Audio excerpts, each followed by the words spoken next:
Alright, what's going on, y'all? We had ourselves a nice little press release that was dropped on us today by AEW owner Tony Khan, and I gotta say, this is some pretty remarkable stuff. I mean, if the influence of the changes being made within WWE haven't already reverberated by now, I would like to think that's definitely going to become the case. Just judging from everything that I'm reading from this and from what I heard.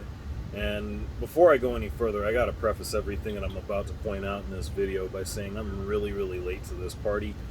One, not that this is an excuse or anything like that, but I just want to point out during my transition from moving from Arizona out here to Colorado, I was actually seeing a doctor regularly about a bit of a issue I have when it comes to sleeping, which honestly I haven't really had consistently good sleep for some time, and as a result, it's led to my inconsistency with putting up these videos for one, but just issues that I had with a lot of things, especially with the way it affected me um, when I was working, amongst so many other things. But that's really neither here nor there. I mean, that's not as much of an issue. I have been getting back on a bit of a medication regime of sorts to try to get that straightened out. So we'll see how that goes.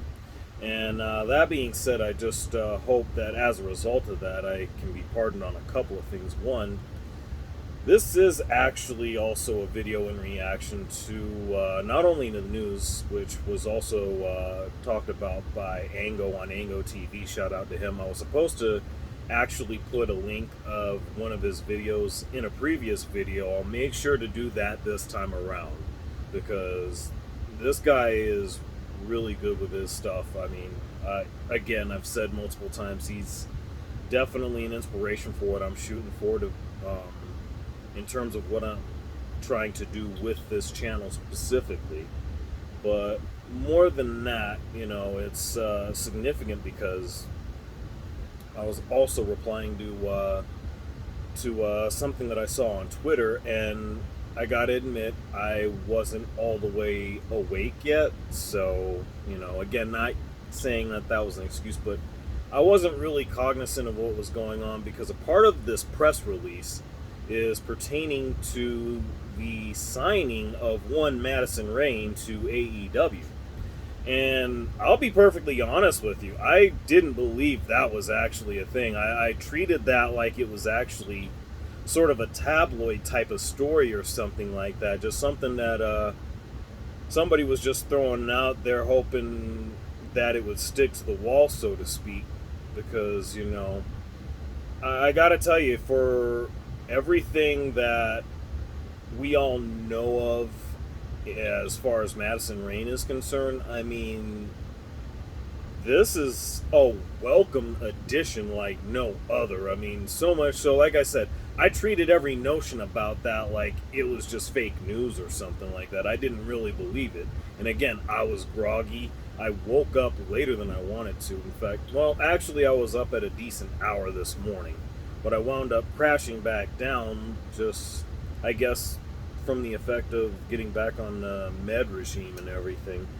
But I mean, I can't say enough about what this means, and that's only just a fraction of what was announced in this press release.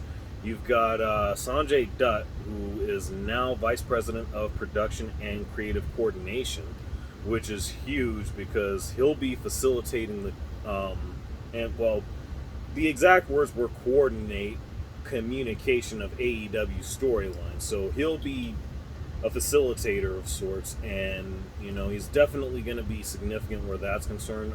Sanjay's been really, really good as far as being a producer is concerned for the better part of the last decade at least. However long it's been since he's actually done actual in-ring competition, and he was definitely fantastic in that regard too. Definitely doesn't get the credit he deserves there.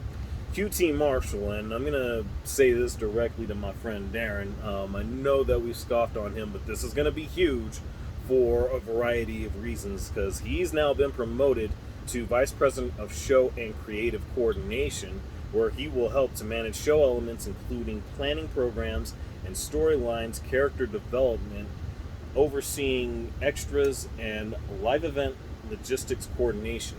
So, he's definitely going to have a lot to do with a lot of what we see on TV.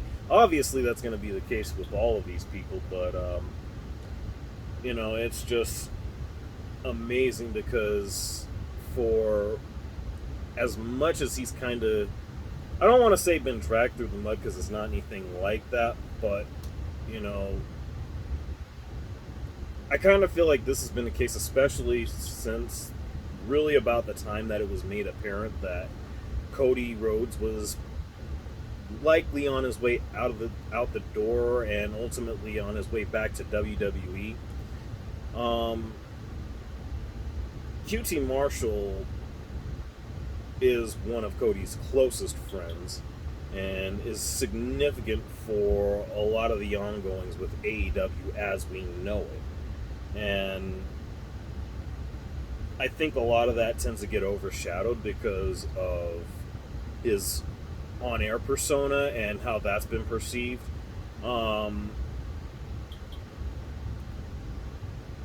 Really, I can understand why, because if you're going to have him on TV, make him a bit more meaningful. I like the stuff that he had going on with Hook for a bit.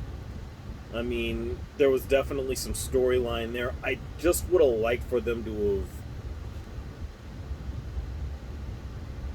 I think what I'm looking for as far as a word is sort of just do more as far as the growth of what that storyline could have been, because Hook is quite an amazing commodity right now, and he's going to be really, really huge for the company, especially as time goes by, as if he hasn't been already.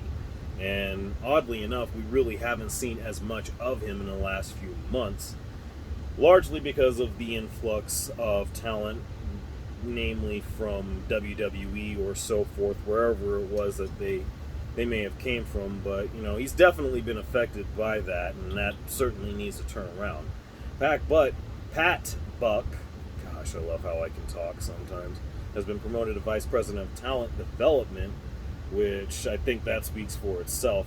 He's going to be very significant in the development of talent, especially when it comes to on-air talent. So, just as far as his reputation in the business, I don't think enough good things could be said for Pat Buck, and I'm just going to leave it at that. But definitely having him in that particular position is huge in and of itself. I mean, you don't even need to go into detail about that. And also Tony Schiavone, who is now senior producer and special advisor to talent, which, I mean, Tony Schiavone, his years and his contributions to the business have just gone beyond what words can actually describe. And I've actually been a fan of Tony Schiavone and what he's meant for the business for a very, very long time. So I like that this is the case for him as well. Don't need to go too much into that one. And then, of course, I had the stuff for the other promotions. Let me go ahead and get that back up if I can. Let's see if this right here is it. But either way, to avoid dead air, I'm just going to really... okay, here we go here. And this is the key one right here, which is the backbone of what I want to talk about in this video right here. So Madison Rayne and is joining AEW as coach of the women's division, and honestly, and she's actually gonna be kicking off her role in Columbus, Ohio tonight for Dynamite, which bravo, love it, chef's kiss, all that. I can't say enough good things about that.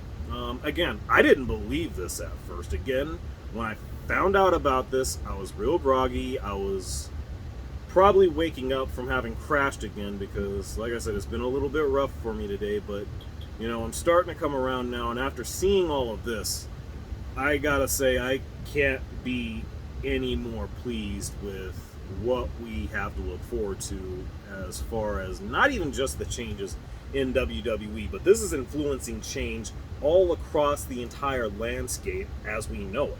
And my God, we needed this a long time ago. And especially in the case of AEW, because I guess you could argue I've been a little biased towards AEW to some degree, but at the same time, it's more because I've enjoyed AEW more than I have any other programming for that matter. And it's not even just WWE, that goes for Impact. Sadly, it goes for Ring of Honor, but we all know the circumstances surrounding that. And then, of course, there's NWA, MLW, and so forth. I just really wish we could have gotten this a little bit sooner. And moreover, I hate the fact that it took all the things that have happened, the events that have led to all of this, to actually unfold, or really just what could have been the case to actually leading to all of this right now. I mean, it's just going to be really, really interesting to see where all of this goes from here, and I'm looking forward to it. I mean, oh man, I can't say at any point I felt any more reason to be more enthusiastic about, the direction of the business as we know it right now. I mean, man, I'm without words right now. I have no words. So I'm going to leave it at that as of right now. I went a little bit longer with this than I wanted to, but at the same time, I just wanted to talk about this, and I wanted to address, my misunderstanding of the situation from earlier today. But either way, let me know what you guys think down below. And again, I want to thank everybody who's actually been tuning into the videos. I mean, not all of them have seen the results that I would have liked, and that's fine. That's just going to be a thing. I'm going to put stuff out there. Either you like it or you don't. No sleep lost here whatsoever at all. But either way, let me know what you guys think. Thank you for coming through regardless. Thank you to new subscribers that have come along recently. And more than anything else, let's keep that going. Like, share, subscribe. You know how that works. And I'll catch y'all later.